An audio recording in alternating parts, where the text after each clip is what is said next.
ரொம்ப சந்தோஷமா இருக்கு. தளபதி விஜயனாவோட ரசிகனாக கிட்டத்தட்ட 31 வருஷமா நாங்கள் பயணிச்சிருக்கோம். பல்வேறு போராட்டங்கள் நடுவில் இந்த படம் வந்து 5 மாசம் முன்னாடி ரிலீஸ் ஆக வேண்டியது. 5 மாசம் முன்னாடி ரிலீஸ் ஆயிருந்தா கூட இந்த அளவுக்கு நாங்கள் என்ஜாய் பண்ணிருக்க மாட்டோம். அன்னைக்கு ரிலீஸ் ஆயிருந்தா தளபதி விஜய் நடிக்கும் ஜனநாயகன் ரிலீஸ் ஆயிருக்கும். இன்னைக்கு நீங்க பாத்தீங்கன்னா நாளைக்கு ரிலீஸ் ஆக போகுது படம். அதனை ஒட்டி நாளைக்கு ஸ்கிரீன்ல வரப்போகுது. பேர் என்னன்னா, தமிழ்நாடு முதலமைச்சர் திரு ஜோசப் விஜய் அவர்கள் நடிக்கும் ஜனநாயகன் திரைப்படம் ரிலீஸ் ஆக போகுது. ரொம்ப சந்தோஷமா இருக்கு எங்களுக்கு.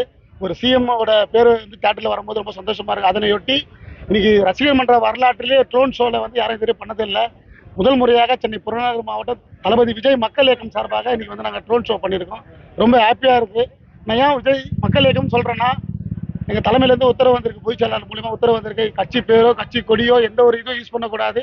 தளபதி விஜய் மக்கள் இயக்கன்ற பெயர்ல தான் நீங்க பேனர் பிளெக்ஸ் எல்லாமே நீங்க வைக்கணும்னு சொல்லியிருக்காங்க. அதோட கட்டுப்பாட்டில் தான் இன்னைக்கு எங்க தளபதி விஜய் மக்கள் இயக்கத்தின் சார்பாக இன்னைக்கு ஆயிரக்கணக்கான ரசிகர்கள் முன்னிலையில இங்க ட்ரோன் ஷோ பண்ணியிருக்கோம்.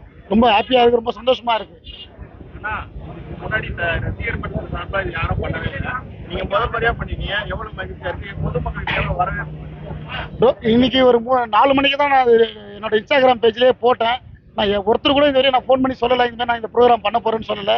ஆனால் இந்த இன்ஸ்டாகிராம் ஃபாலோஸ்ல பார்த்துட்டு இன்னைக்கு இவ்வளோ பேர் திரண்டு வந்து நிற்கிறாங்கன்னா எல்லாமே ரசிகர் மேலே வச்சுக்கிற அன்பும் பாசமும் மட்டும்தான் நான் காரணம் நினைப்பேன். வந்தவங்க அனைவருக்கும் ரொம்ப மகிழ்ச்சியாக எதிர்பார்த்து ரொம்ப சந்தோஷமா கொண்டாடினாங்க இந்த நிகழ்ச்சியை. ரொம்ப சந்தோஷமா இருக்கு எங்களுக்கு. நாளைக்கு வந்து நீங்க பாத்தீங்கன்னா தியேட்டர்ல படம் ரிலீஸ், விஜய் பார்க் திரையரங்கம் ரிலீஸ் ஆக போகுது. நாளை ஒட்டி பார்த்தீங்கன்னா அன்னதானம், மரக்கன்றுகள், இந்த மாதிரி போன்ற பல்வேறு நிகழ்ச்சிகள்லாம் நாங்கள் பண்றோம். அதனையொட்டி கேரளா மாலெல்லாம் ஜெண்டை மேலாம் வச்சு சந்தோஷமா கொண்டாட போறோம். கிட்டத்தட்ட நாளைக்கு காலை 9 மணிக்கு ஷோ. 5 ஸ்கிரீனும் ஃபுல்லாகி போச்சு. அதுக்கப்புறம் எல்லா ஸ்கிரீனும் வர சண்டே வரையும் ஃபுல்லு படம். ரொம்ப சந்தோஷமா இருக்கு. ஒரு சில பேர் சொன்னாங்க படம் வந்து புக்கிங் வேணா ஆகல, படம் வந்து ஏற்கனவே நெட்ல வந்துச்சு அப்படிலாம் சொன்னாங்க. எந்த நெட்ல வந்தாலும் ரசிகர் உண்மை தொண்டர்கள் யாருமே அந்த படம் பார்க்கல. எல்லாருமே வந்து தியேட்டர்ல தான் போய் பார்க்கணும்னு ஆர்வத்தோட இருந்தோம். அதை வந்து நாளைக்கு நாங்கள் நிறைவேற்ற போறோம் மகிழ்ச்சியோட தெரிவிச்சுக்கிறோம். நாளைக்கு வந்து நிறைய இந்த மாதிரி படம் ரிலீஸ் அப்போலாம் நிறைய இஷ்யூஸ் வந்திருக்கு. பப்ளிக் சைட்ல இருந்து நிறைய இஷ்யூஸ்லாம் வந்திருக்கு. நாளைக்கு உங்க சைட்ல இருந்து நீங்க ரசிகர்களுக்கு நீங்க சொல்லக்கூடிய ஒரு வலியுறுத்தல் என்ன வேணாலும்? நானும் ஒரு ரசிகனாக, ஒரு சோழங்களோட சட்டமன்ற உறுப்பினராக நம்ம ரசிகர்களுக்கு ஒரு அன்பான வேண்டுகோள். நாளைக்கு நம்ம தலைவரோட சிஎம் சாரோட படம் ரிலீஸ் ஆக போகுது, ஜனநாயக படம். மக்களுக்கு இடையூறு இல்லாம, பேனர்லாம் ரோட்ல ஏதோ வைக்காத அளவுக்கு இடையூறு இல்லாம நீங்க கொண்டாடணும். ஏன்னா இதுக்கு முன்னாடி வந்து நம்ம தளபதி ஒரு நடிகராக இருந்தாரு, இன்னைக்கு தமிழ்நாட்டையே நேசிக்கிற ஒரு சிஎம்மா இருக்கிறாரு. அதனால அவருக்கு அவப்பேரு இருக்கும் வகையில யாருமே தயவு செய்து எந்த ஒரு மக்களுக்கு இடையூறு இல்லாம நீங்க தியேட்டர்ல போய் படத்தை கொண்டாடுங்க. தியேட்டர்ல பட்டாசு வெடிக்கிறது, இந்த பாலாபிஷேகம் பண்றது, இது எல்லாத்தையும் தவிர்க்கணும்னு நினைக்கிறேன். ஏன்னா சிஎம் சாரோட ஆசை இது எல்லாமே.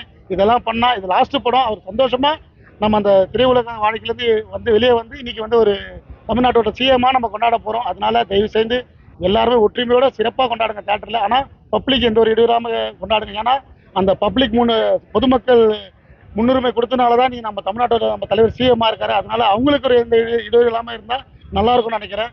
நன்றி.